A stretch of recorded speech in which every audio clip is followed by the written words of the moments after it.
பவானி ஆற்றின் குறுக்கே கேரள அரசு மேலும் 4 தடுப்பணைகளை கட்டும் முயற்சியை தமிழக அரசு தடுக்க வேண்டும் என சிங்காநல்லூர் சட்டமன்ற உறுப்பினர் நா. கார்த்திக் வலியுறுத்தியுள்ளார்.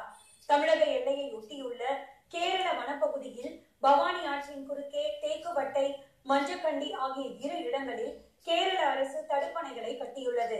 தமிழகத்தின் நீர் ஆதாரத்தை பெரிதும் பாதிக்கக்கூடிய இத்திட்டத்தை நிறைவேற்றக்கூடாது என தமிழகத்தில் உள்ள அரசியல் கட்சிகள், விவசாய அமைப்புகள் வலியுறுத்தி வருகின்றன.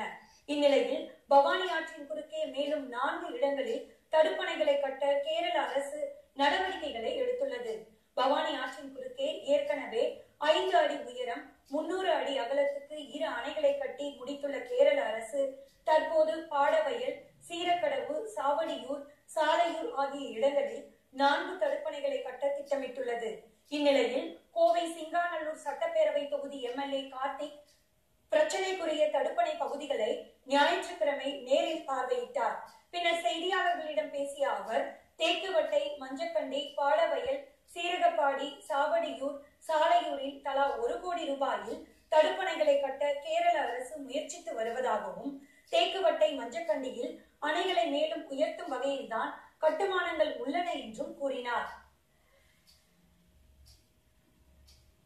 நீலகிரி மாவட்டத்திலிருந்து உற்பத்தியாகி வருகின்ற, மேற்கு தொடர்ச்சி மலையிலிருந்து உற்பத்தியாகி வருகின்ற பவானி ஆற்றின் குறுக்கே 6 இடங்களில் அணை கட்டுவதற்காக கேரள அரசு கடந்த ஒரு 1.5 ஆண்டு காலமாக பெருமுயற்சி எடுத்து வருகிறது.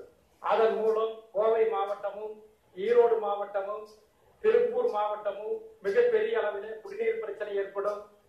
ஆகவே தமிழக அரசு உடனடியாக தலையிட்டு கேரள வனப்பகுதியிலே கட்டுவதற்கு முயற்சிக்கின்ற அந்த தடுப்பணைகளை